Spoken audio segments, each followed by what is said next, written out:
A very good morning. Welcome to the hotspot this new week. Now, a new dawn is about to begin at Manchester United. This is the week we have been waiting for. You can call it the Sir Jim Ratcliffe week. Are you excited? I hope you are. It's a Monday. But before we get into the excitement of Sir Jim Ratcliffe, who is about to be announced as the man in charge of football matters at the club, I do remind you today is the day we bid farewell to the great Sir Bobby Charlton, one of, if not the greatest footballer to ever play for Manchester United. It's going to be a day of processions throughout Manchester, but trust me, it is going to be worth it. Most of it is going to be streamed live on TV, except the church service. They said they would prefer no flowers. If you do want to commensurate with the family, you can go and offer some charity to the Sir Bobby Foundation, the Alzheimer's Foundation, and all in the UK and all. So don't you just come carrying flowers thinking you go and litter flowers all over Manchester.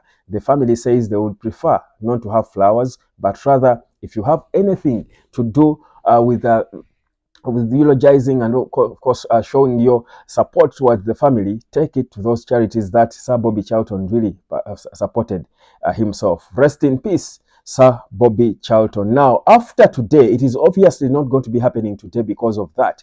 But after today, it could be tomorrow, it could be Wednesday, it could be Thursday, it could be Friday. At the very worst, it can stretch into the next week. But most likely, like that man Fabrizio Romano confirmed a couple of weeks ago, it is this month that Manchester United is going to be confirming the arrival of Sir Jim Ratcliffe. Now, David Ornstein did speak in a long interview, and I was listening to him extensively, trying to break down what we're expecting to happen when Sir Jim Ratcliffe takes over. For just under £1.4 billion, he's going to be taking 25% stake in the club. Now, this will mean him taking charge of football matters at the club. But he will not be alone. There will be a glazer. And this is the interesting bit we are beginning to realize and understand from David Ornstein, people who are closer to this takeover situation. Apparently, Sir Jim Ratcliffe will have his people. There will be a sporting director, of course, at the club, though this will not be immediate. Certainly, things cannot be immediate. There are processes to this stuff because people are contracted,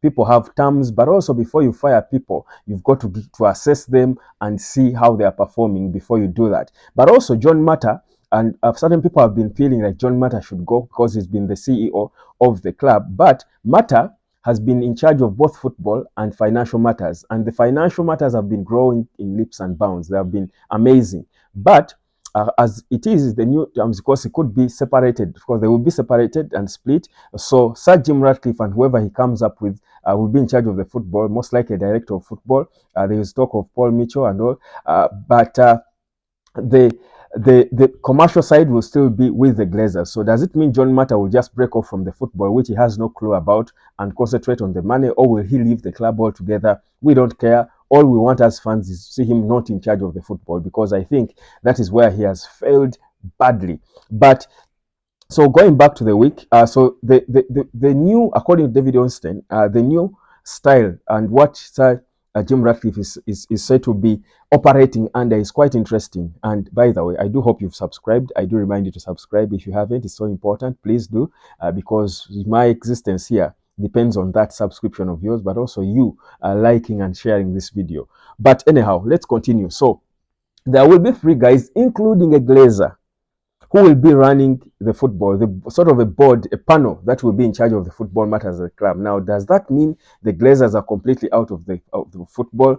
Obviously not. Whereas 2 people will be mostly Sir Jim leaning. There will be a Glazer to monitor what they do, but also keep updating the footballing bosses, the guys who own the majority of the club, the Glazers, his family, about what's happening in terms of the football side. Of course, it has to happen because at that level, there should be a link between the football and the money, because inadvertently the football makes the money. So if there is no linkage between the two, then they cannot work in separation. They certainly have to support each other for each to make sense. Even the football needs the money, but also the money to be made, there's need for good football. So that's why maybe there is need of a glazer. It doesn't have to be a glazer probably, but a glazer inclined person to be on the panel that runs the football. But the most important thing is that the biggest calls, the shots will be called by Sir Jim Ratcliffe. And for me, that's what I would want to focus on.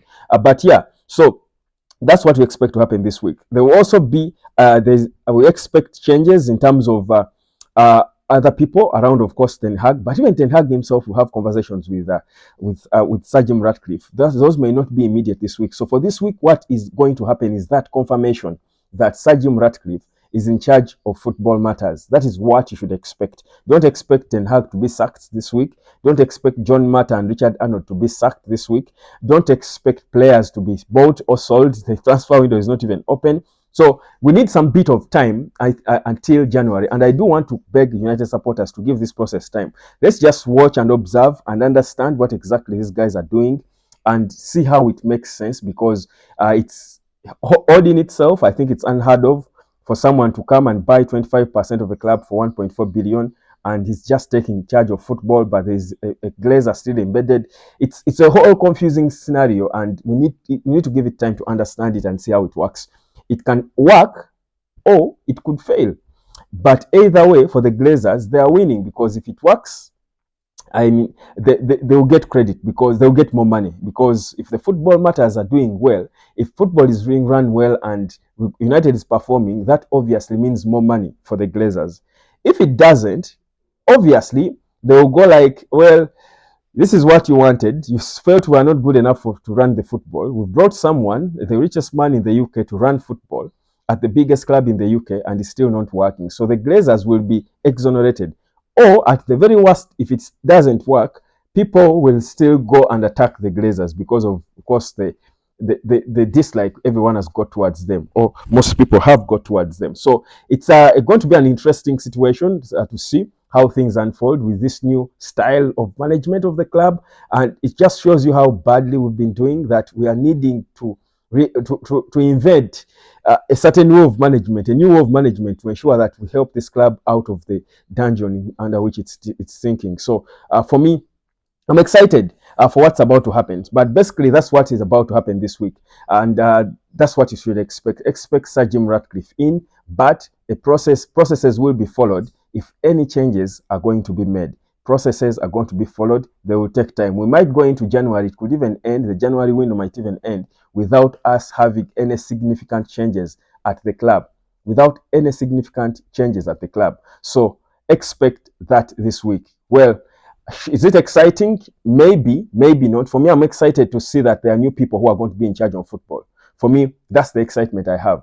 It's the only excitement I have. I don't know how it's going to turn out, to be honest, but I think it can be better. I think it will be better. I think there will be more clarity. I think people will have more reason to play. Players will have more reason to fight. For me, that's the most important thing, because some of the things that have been lacking at the club was perhaps because, like we all do feel as the supporters, even the players, were not willing to die for these Glazers and all. You know, there was a lack of direction in a way, and you feel maybe that what this will bring, at least for the start, is clarity and more reason for players to fight. They will know who to play for, because why not play for the richest man in the UK? Why wouldn't you be playing for him if you know his intentions are good to try and steer the club in the right direction? Otherwise, he wouldn't be paying that money for just 25% of the club. Yeah, so for me, that's what I feel. So let me know what you think. So this is the week, the Sir Jim week. Are you excited? And give me your expectations from his arrival. What do you expect to happen? Do you see him turning things around instantly? Do you think he's going to get the support? Are you yourself, if you're a United supporter, going to support Sir Jim Ratcliffe? Because he needs it. Otherwise, if we just start scrutinizing every decision he makes from day one, then it's going to be another difficult situation. And I know for a fact United supporters can be painful, but I also know that we can be patient. We know how to be patient. So I think this is the time when we need to be patient and give a chance to this new man to steer us in a direction we hope will be the right direction. Good enough. The boss, Eric Ten Hag, feels we are in the right direction. Hotspot, subscribe. My name is Webb. It's the Sir Jim week. It's a Monday. But first of all, rest in peace, Sir Bobby Charlton. And guys, enjoy the processions and the farewell of the greatest footballer to ever play for this beloved club of ours. Have yourselves a good day. I'll catch you later with more updates concerning Luke Shaw, but also more to talk about Manchester United.